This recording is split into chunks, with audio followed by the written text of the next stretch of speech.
Okay, so I'm Karen Addison. I am the former CEO of PayU Africa. I've been with PayU for a long time, 13 years. PayU is the NASPA's arm, or was the NASPA's fintech arm, and we finalized a deal and sold to Rapid Holdings in March of this year. In addition to that, I'm of course involved in industry, and my most passionate project right now is of course Women in Payments. I have the absolute pleasure in being joined by Eleanor Cartwright from MasterCard today to have this conversation with. She is the Vice President of People and Capability at MasterCard for Eastern Europe, Middle East, and Africa. So Eleanor, thank you. Thank you. Delighted to be here. Yeah. So our conversation today is on people power. Building teams for tomorrow's payment ecosystem. I am going to focus on about 6 different areas. If I cover 5 of them, I'll be very happy. And then hopefully we will have some time at the end to take a question or two. Now, human capital is one of the themes at PIPC this year. And Africa, as we know, has some unique challenges. We have underwhelming numbers, I would say, from in the tech talent pool from a global perspective. And earlier this year, there was an interesting study done by Offizen that showed that fintech is the single largest industry in terms of the tech talent pool. So 27.5% of all developers are hired by the fintech sector. I think that paints a picture that payments is no longer in that dark back room. We have become front and center stage. So this is, of course, indeed a very important conversation today. So if we look at the future of payments and talent, Eleanor, from your perspective, how is the payments ecosystem evolving? And what excites you most about the human side of that evolution? Yeah, thanks, Karen. So look, from my perspective as an HR leader in the payment and tech space, the evolution is very real, very innovative, and very fast-paced. And there's new technology coming out. We can all see the difference of how financial services are being delivered. You know, they're faster, they're invisible, they're seamless, and they're more accessible. But what interests me the most is what's happening to the talent behind that innovation and the emerging skills that are coming from that. So what we've seen recently is the emergence of new roles that we would never have hired for a couple of years ago. So we're seeing things like AI ethics specialist, financial analysts, embedded finance specialists. And these are very real new skills that we're seeing coming through and new roles. But what's happening is we're seeing actually a convergence of some of these skills. And so we're finding more and more organizations are not actually hiring for roles, they're hiring for the skills that these people bring into the organization, which is really important. And what we're now seeing is companies need to shift their direction because for them to attract, develop, grow, retain their talent, they need to look more beyond the roles and the typical sourcing areas that we've had and really look at what difference the skill base is going to bring into the organization. So I can give a couple of reflections from MasterCard. And I think one thing that's been a game changer for us on this, and that's the introduction of our AI-powered marketplace platform. So it's called Unlocked. We've launched it over several years now. But what it is, it's a global platform that allows all of our employees to look for opportunities and stretch projects. And the AI matches their skills and their aspirations to possible internal opportunities or possible stretch jobs that they could do on top of their current role. And this is huge for us because actually what we're seeing is we're able to develop our talent internally and grow them whilst they're doing the roles they were hired to do. We're also seeing that this is sort of becoming more, allowing more mobility across borders as well, because they're reaching out to opportunities they might not have known existed in the past, and they're much more agile in their movement. So that's been really, really positive for us, and I find it really exciting. I think if I brought the lens a little bit closer into the continent and South Africa, I think the pace of the evolution has actually been more rapid. It's almost like we've leapfrogged some legacy systems and gone straight to sort of mobile-first solutions, very innovative solutions. What I think then is exciting is to find and tap into the entrepreneurial talent that's behind that. And that's the sort of skill base I think you can home grow here as well. So that's sort of exciting for me. That's where I want to see the development. And sort of really looking at how we harness that talent that's Very local. interesting. How interesting for a big corporate to be tapping into entrepreneurial talent and a lot of AI skills. Yeah. Seems to be needed and being used at And Mastercard being also. used, yeah, it's huge for us, and we're seeing it. We're trying to keep up with the pace of change. It's very rapid. So it seems like we're already in tomorrow. Yeah, almost there. Yeah. But if we look at building skills for tomorrow, what would you say are the most critical skills that companies within the payments industry need now? And how do you see that changing in the next 5 to 10 years? And can we answer that question? I don't know if I can answer the last bit, but we'll come on to it because so much has changed even in the last 5 years. Look, I think probably where we are now is an intersection between innovative technology and what we can do around our solutions, the trust in that technology and the concern around compliance and fraud, and then the user experience. And I think the skills in those sort of broad 3 categories, if you look at the technical fluency, we're looking at skills around AI and automation, data and analytics. In the trust space, we're looking at sort of regulatory compliance, AI ethics, risk management. And then on the user experience, we're sort of seeing this human-centered design thinking emerging as well. So I think with a combination of all those 3 sets of skills, we're actually looking for a different type of skill set now, which is why I alluded earlier to sort of this skill-based hiring. We're asking for people to be tech savvy, but also understand the user experience, to be innovative and understand the regulations around that. So it's a real hybrid now of set of skills that we're looking for. And I think mixed in with that as well, a number of organizations are globally dispersed now, whether it's since COVID or just because of the change in the environment now. And so we're also wanting people to be able to navigate the complexities of operating teams across multiple borders, understanding cross-cultural transformation, understanding how to operate teams that may be more remote or virtual than what we were previously used to. And that requires quite an adaptability and agility as well. So we're asking for a lot at the moment in terms of skill base. And then I think to answer your question, 5 to 10 years, I mean, so much has changed in the last 5 years. I think it is hard to predict. What I could probably see is a lot of those skills that we've already touched on just to be amplified more. So if I think about AI fluency, then yes, I mean, I can look at Mastercard. We're building our agentic commerce platforms. We're trying to build the teams around that are equipped to deal with intelligent commerce. I think we're also then looking at amplifying more disbursement across teams, and therefore how do you navigate that complexity? Big opportunities for us is to go into white space of what there is a lot across this continent, and how do you take those thoughtful risks to go into new markets and expand in new markets. And then the other point I think we're seeing emerge already, but I think will be even more so in 5 years' time, the new generation, the Gen Z that are coming through, they want organizations that are leading with purpose and have social impact.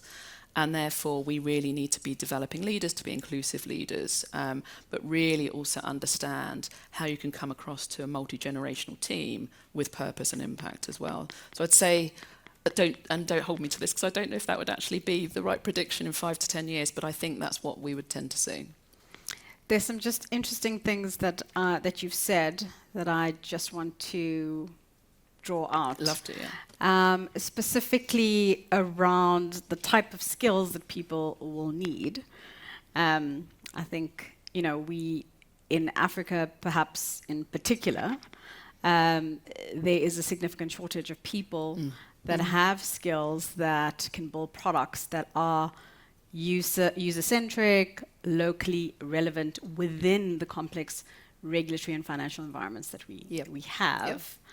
And how is Mastercard actually finding the top talent, specifically because, and this is for Africa, specifically because there are some indications by the International Migration Office, for instance, that Africa has lost about 1/3 of its human capital. Yeah, so that that skilled professional is that you're looking for and that we're all looking for seems to be exiting quite rapidly.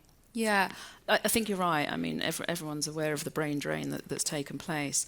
I think organisations need to partner more closely with local institutions to help develop youth and talent before they are ready to exit. So I think, if we can get to the youth early and start developing them, which, we do as an organisation with numerous programmes based right across Africa, you have more chance of trying to retain them within the organisation or within the market if you can show sort of a meaningful career pathway going forward as well.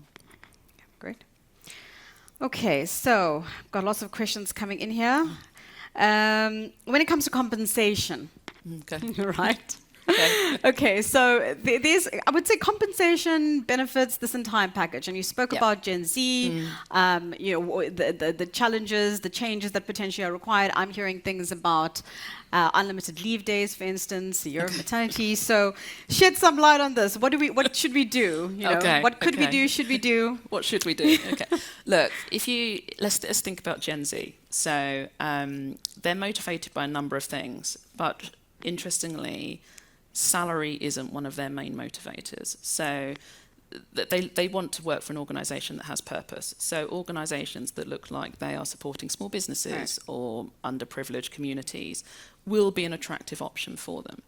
But companies need to also then move beyond the traditional compensation matrix of base salary and trying to compete on that area, because you'll never compete to attract the right talent just based on salary. So you've got to look a little bit more holistically. What Gen Z tend to look for is career advancement, opportunities for growth, meaningful work, and also quite personalised benefits. They also want quite fast-track advancement, which is actually quite tricky for a number of organisations. A lot of organisations have legacy programmes of time in role, and that feels quite outdated and rigid to the new generations that are coming through. So, things like I talked about already, the Unlocked program, the platform that we have, that helps for growth and skill and growth development. They see the opportunities for growth. I think beyond that, organisations probably need to look a little bit more closely about their benefits and what they offer around holistic benefits that go way beyond the traditional methods. So at MasterCard, we did reimagine all of our benefits, and I think we actually took some quite strong, bold moves. So, for instance, we offer now 16 weeks parental leave for men and women. Amazing. And, well done. That's and it's really important that both are recognised when your family structure changes. So they can take that flexibly in the first year from when a child is born or adopted, which I think is... You're going to get a lot of people applying I'm getting a lot of noise. I can hear it loud and clear. But other things we do, we financially support on surrogacy, adoption, fertility treatments. So it's really important when individuals are bringing their whole selves to work, we want to support their whole well-being on that. We also give all of our employees 6 confidential counselling sessions with trained counsellors every year, because it's so important about their well-being, and their family can have them as well. So that's unlimited for them. It's those sort of things that give a different approach, and the Gen Z would love those type of benefits. It feels quite personal to them, and they can have easy access to those. So I think the days are gone of just salary benchmarking. And look, everyone has access to Glassdoor and LinkedIn. Yeah. They can see the salary benchmarking in there. They know their worth. They know what organisations are providing. And actually, interestingly, Karen, with the pay transparency regulations coming out of the US and Europe, and I can see this creeping further across the region, they're going to know actual salary ranges. So companies need to really start thinking about what are the implications for that for us, because it will become a very, very tough war on trying to be competitive, and you need to think beyond the compensation space. And we've already seen that, right? We saw that in the film industry. Yes, where there was some transparency, a lot of unhappy people, disparity in salaries, specifically between women. And pay equity, yes, it's a huge thing. We're already trying to work it through in the US and in some countries in Europe. It's a big deal. It's a really big deal on how much you are transparent and what that means as well. So tell me, I think in the last few years, we have been seeing and hearing a lot about mental well-being, about burnout. So share some insight. Yeah. You know, what have you done? What is MasterCard doing? What numbers are you seeing? If you've got data on that, and how have you changed, or what strategies do you have to manage this? It's a really good question. And look, I think it's so topical because of the pace of change and the complexity of this industry. We are at huge risk of our talent burning out to just keep up with that. So I totally agree. I don't have specific numbers, apologies, Karen, in terms of what we're seeing, but I can give some flavour of what we're seeing and what we're doing. But I think companies need to see it now as a strategic imperative to build well-being into their ethos and their culture. It's not a reactive once in a while program. It has to be something that is built into their foundations. So some of the things that we do, and I talked about the counselling that we already give. So globally, we now have trained employees and a global network of mental health champions. And these are employees who've put their hand up to be trained on identifying burnout, how to support on stress, talking about mental health. And we have a huge network of them, and they provide peer support. They're able to identify from their colleagues if they think someone is struggling. But also they normalise the conversation around it. It's okay to have these conversations as well. So that's one of the things. Funnily enough, I flew into here on Monday, and I just came off the back of a 2-week wellbeing summit that we launched across the region. 2 weeks? A 2-week immersive summit. We launched it across EMEA, so it reached all of our markets in Eastern Europe, Middle East, and Africa. And it was a 2-week experience. Nothing really new in that we were just reminding them all of the tools that we have available in our organisation and the vendors that we work with to support them on their health. But it focused on mental well-being, physical well-being, and financial well-being. And it was received really well because even the financial well-being can cause a lot of stress to people. And so we did things like retirement planning. How do you plan for your family? And all of these sessions, we also asked our people leaders to ensure that all employees would have the time to immerse themselves in this experience for 2 weeks, which I think is really, really good. And then I'd say the only other thing that we have done, and actually, sorry, at that summit, we had a couple of vendors from counselling services. There was a queue to most of those vendor booths, predominantly male colleagues who really wanted to talk and share with the counsellors. So I don't have any stats, but it was a really good observation in terms of we probably need to be doing more to make this a normal conversation to be had.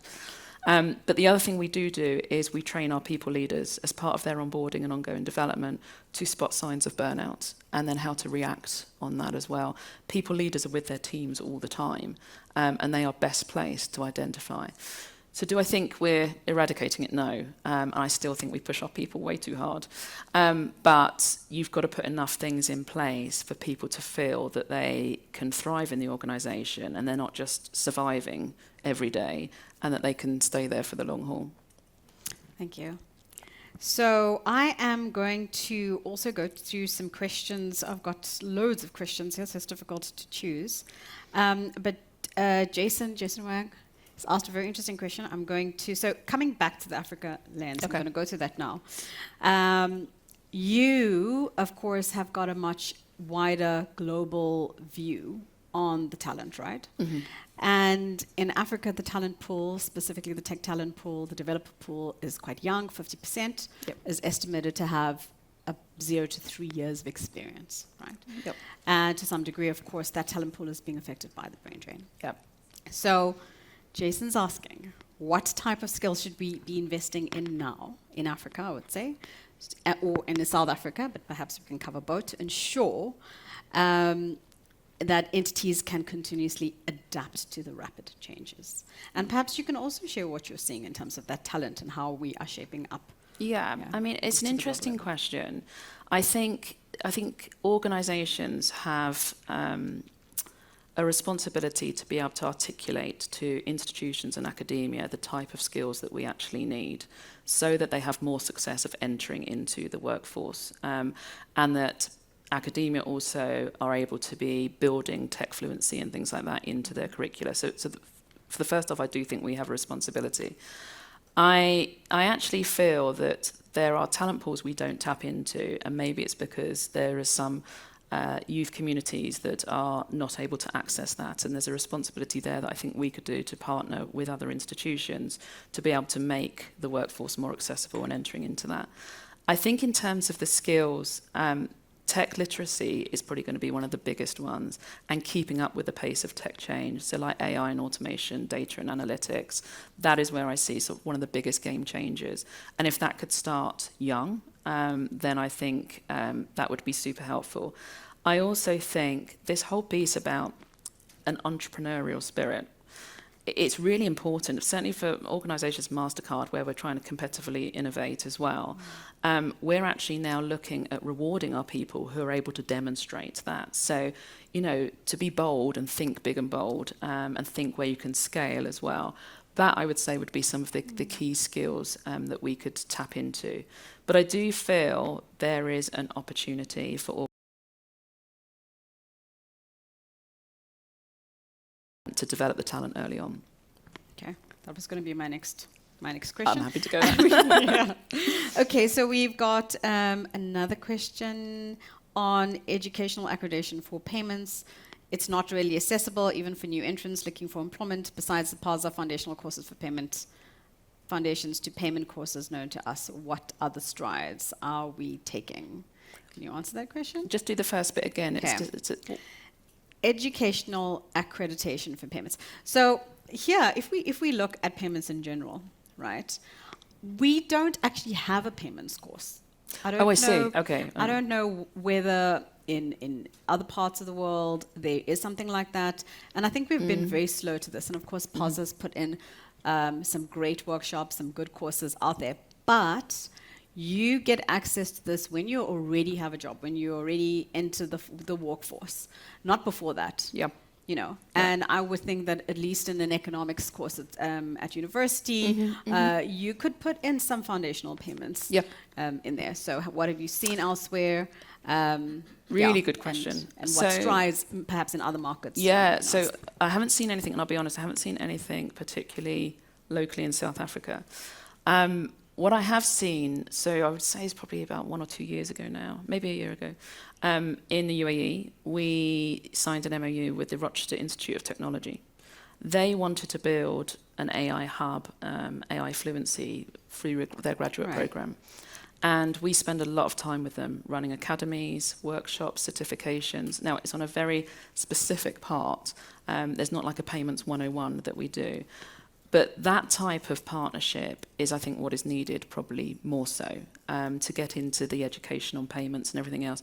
Because anyone coming into the payments industry, whether you're experienced or not, but if you haven't been in the payment, it's incredibly hard. It's so hard. Overwhelming. I didn't come from the payments industry 6 years ago when I joined MasterCard. I came from consulting, professional services. It's really hard to navigate and keep up. So look, I think there's an opportunity there. 100% I do. And partnerships like we have with the Rochester Institute, I think we could easily do across the continent as well. We do some things, but probably not as educationally accredited as where we should be. So things like in Kenya, we partner with a charitable organisation called Hatua, and it's sponsoring children through secondary education who can't afford to go through education, because it's all paid for in Kenya and Uganda. And then we mentor and coach them through higher education and university, and then we bring them in as graduates once they've graduated. But that sort of lifelong, sort of from secondary through to entering the workforce, it helps them and equips them ready to join. And actually, we've seen those graduates excel in their careers much quicker because I think of the high touch we've had throughout their careers and bringing them experiences and real-world exposure in the payments industry. Okay. All right, so there are so many questions here, so difficult to choose, but this is one specifically for MasterCard, so let's go into that one. Okay. MasterCard has made some strong commitments to financial inclusion across Africa. How do you ensure that your local teams are equipped to design inclusive products for South Africans in underserved communities, such as those without smartphones or formal bank accounts? That's a really good question, and I'm definitely not the expert in this space at all. But it's interesting. I don't think it's really about our local teams being equipped. I mean, we are very much a global organisation with global standards, global products, and we just need to make sure we innovate to make sure they have the local flavour in as well. So financial inclusion is such a strong force for us throughout the organisation that I think that the teams based across Africa, specifically in South Africa, are equipped to deal with that and support the ecosystem that's evolving so rapidly as well. So I wouldn't necessarily say, like, how do we necessarily have to reach out and support? All of our teams across Africa will roll up into the global product orgs anyway, and will be very well adept at managing sort of the local nuances and regulations within the markets as well. Great, thank you. If you could give one piece of advice for companies trying to build strong human capital in payments, what would it be? And Go on. What's the one shift you'd love to see in how we approach talent development in the space by 2030? Of course, you partially answered that on the skills base, but by 2030. One piece of advice. Look, I would say that organizations should invest in talent in the same way they invest in products and innovation. It is so important. That's a really powerful statement. Oh, good. I just think it's so important. They are your absolute asset. They are the engine behind this innovation as well. And if you can create the right sort of environment and the right work space for your talent, you will see them absolutely thrive. But you've got to be really specific about what you want to be as an organization and how you're going to adapt to a multi-generational workforce that are coming in. And I think that's being really intentional about how you're structuring your pay. Even flexible work arrangements, I mean, that's so important. Hybrid working has become such a big thing since COVID. So, think more innovatively. Okay, how do we embrace? We want people connected, we want them together, but also we want them to be empowered to have time to manage their own time and energy and everything else. And there's small things organizations can do. We do 4 weeks work from elsewhere. So employees every year can take 4 weeks to work somewhere else. We have a lot of expats across our whole organization. It's nice to be able to go home and connect with family and work there as well. We do quarterly meeting free days. There's such a small thing to do, but it's so important. And to have a meeting-free day every quarter where you can focus on yourself and your development and not be bothered by the always-on type mentality is really, really beneficial. And then I think a lot of organisations here do sort of end-of-week flex time, so we always give afternoons flex time on a Friday to wind down, clear up your inbox and get ready for the weekend. Yeah. Those sort of things. Those are small things that have a huge impact. Huge impact. At PayU, we used to have, I don't know if you do it anymore, but some of my PayU colleagues will remember that we used to have no meeting Fridays. Sometimes, difficult to actually keep. But I think that made a difference, right? Because usually you would end up checking your email the entire weekend and have this barrage of emails. Sunday, you'd be spending on that and then having to prepare for Monday. But if you didn't have meetings, you actually could have a decent weekend and get some rest. It's lovely. It's actually, it's so nice. But actually, it's interesting what you said, that it's sort of meetings creep in on meeting free day. Yeah, so you need to be quite disciplined about it. And actually, what we do now is globally, the CEO sends out an invite for meeting free days that blocks your calendar out, which I think is a great role model behaviour. Now, what we do say is the customer meetings always come first. You can't say, I'm on a meeting free day, I'm not seeing you. The system is down, don't call me now. No, exactly. But they're really important. But these small things that companies can do, I think, is so valuable for employees to feel empowered and valued. I think that's hugely important. And you will retain your talent if you put those sort of things in place. In terms of the shift, what I'd love to see, I think it's going to force us. I don't know if we intentionally will shift that way. I think our traditional way of performance management, talent management, of time in roles, linear career progression, experience needs for certain type of roles, I think that will evolve. And I would really love us to see us being a bit more creative around how we assess our talent, how we manage their potential and drive the talent forward, and also how we hire as well. So there's a number of things I'd really love to see a bit of a shift there. And also how we rate things like entrepreneurship. So we took a bit of a different stance about 2 years ago now, where we changed our whole rating system. And we've always traditionally rated on how someone does on their job and against their objectives. We've now changed that. We rate them 50% on how they do their job and what they deliver on, and 50% on the behaviours they display in how they manage their work. So this is things like, how do you develop your talent? How do you help each other be great? How do you move fast? How are you agile? And that 50-50 split has really changed, actually, how we manage our talent within the organisation. And even though those two ratings will still drive your incentive bonus and things like that, it shows how important we really think it is to show up to work and be decent as well. So there's a lot in there. I'd love to see organisations shift even more to that sort of creative space, and away from some of the more traditional talent management type models. Thank you. I'm learning so much. I don't know about you guys. So this is an amazing conversation. Thank you. So this is a personal question. Okay. Right. I want to know what your thoughts are on mission and vision. What role does that play in retaining top talent? I think it's huge. If any. I think it's huge. Great. I really do. I think if you can buy into why your organisation exists and the journey that you're on, you're more likely to advocate for it as well. So, and I think the tone set starts from the top. Some organisations get it right, some don't. It's a bit like value statements. They're only just statements unless you cascade it and really live it. Yeah. So I think that is super important. And that goes with what your strategic vision is, what your goal is, and everything else. If your goal doesn't include the side of sort of, be it financial inclusion or social impact or something like that, I think you'll lose some of the advocacy of your talent. I think people want to feel connected to something that means something deeply to them, and feel that they're coming into work every day working for an organisation that actually wants to do good in the community.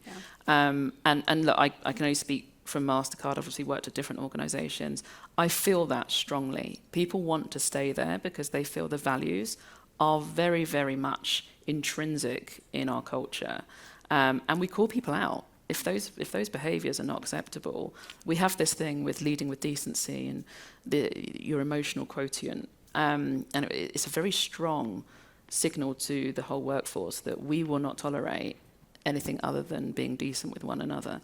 So I think those sort of things, your mission, your values, and everything else, I think are so important, and probably why we have a slightly opposite issue where our attrition isn't actually high enough. So you do actually want a natural churn. Yes. Sometimes you can retain people for too long. So, it has a bit of a flip side to it. Yeah. I mean, it's so important, I think, also for Africa. There are so many unique challenges that need to be solved here, that if you don't, and it isn't easy, and if you don't have a passion for that, it's quite challenging. I mean, I personally moved back because I want to contribute to my country. Yes. I think that's so important. And I also think global organisations have a real responsibility to making sure whatever is accessible in other markets is accessible across all markets. And that's why we've sort of standardised a lot of our policies and our benefits. And it's equity for all, regardless of which market you're in. Has to be and even in some of our new emerging markets where we might have one employee, they still have the same benefits and policies applied. Okay, let's see. Right, so how is HR benchmarking these new roles? Having the data accessible across the world, it seems that HR still sees this as a back office function. You actually touched on that a bit. So maybe a little bit more about the benchmarking. Is that on the, can I just clarify, is that on the salary benchmarking, was that, or was it? It seems like benchmarking in general, so you answered how you no worries. believe, but And it's interesting because it shouldn't be seen at all as a back office function as well. I hope no one in the room feels HR is a back office function. I won't tell you who provided No, it's okay. It's really important. It is really important to remain competitive and see what is happening in your markets and see what's happening to the cost of labour, the cost of living, and make sure your philosophy supports what people are going through in those markets. So salary benchmarking, you can do the traditional methods which we do, speaking to vendors on the ground once a year to sort of level up your compensation. But I think actually you need to be much more forward thinking than that. You need to see what is happening very real time in those markets. Anything that might suddenly change, be it highly economic volatility within some of the markets, depreciation of currency and things like that. You need to be able to pivot very quickly and be able to respond in a very agile manner to that, rather than it being sort of a back office exercise. It really shouldn't. And I think that goes for, if the question was more on sort of role leveling and role benchmarking as well, I think we're going to see a shift away from that. I actually think we'll see a shift towards more of a skills-based hiring within an organisation. We're not hiring for experience. We should be hiring for the skills they bring to the organisation. It doesn't really matter where they've worked and what they've done. It's actually what skills they bring into your workforce, I think, is more important. It's just reminding me of something, because at PayU, when we had many opportunities to look at entrepreneurs coming in, evaluate different businesses, many partnerships, about 75 different partnerships just for Africa. And one of the most critical things that we looked at is actually the person. Yeah. Yeah. You're going to be working with that person now till forever. Yep. Yep. And what kind of skills they bring, how easy is it going to be to work with them. It's yes, the product, but more the person and the skills that they have. 100%. And we spend a lot of time through our hiring process assessing whether they will fit our culture. And it's really important, because we feel quite strongly about the behaviours we want people to be exhibiting within the organisation. Whenever we hire people through the interview process, there is also an assessment framework around cultural fit. Yeah. And I think that's so important. And can they bring examples of how they collaborate, how they innovate, how they work across borders? Do they have an understanding of the global mindset, but with the local nuances? All of those things are so important than what job they've done previously and how many years they were in role. That's really less important to us. Yeah. Thank you. I think we are almost out of time. 2 minutes to have one more question. Okay. Beyond pay, what cultural and leadership factors matter most in retaining skilled payment professionals? I mean, I think I've probably answered quite a bit of that in terms of, the cultural factors. I really think that companies need to think holistically about growth, advancement, career opportunities, being able to provide opportunities for people within the organisation on top of what they're already doing as well. But think more broadly as well around how you can move talent around across different markets. I've seen that more at MasterCard than any organisation. It has a real want to move people in and out of markets. And we never see sort of mobility costs and everything like that as a bit of a constraint. That's something that we actually expect people to do. We expect you to spend around 3 years in role and then move on, either into a different role or to a different geography, which I think is really important, because I think that really helps retain talent as well. But the stuff I touched on earlier, thinking about flexibility and flexible working, thinking about the benefits that you can bring to individuals, just think about the individual being a human person that's doing their best in the organisation. How can you support their whole development? It's much more than then just coming in and doing a job. So I think that's super important as well. Great, and I think that's all we have time for. Thank you so much. Thank you. And thank you all for the amazing questions that we have. Thank you. Yeah. I want to say just one more thing, something that is really important, that people are the engine room. And sometimes we get so caught up in what we're trying to do and we're trying to build that we forget that. Yes, people 100%. are the engine room. Thank you. Thank you, Karen.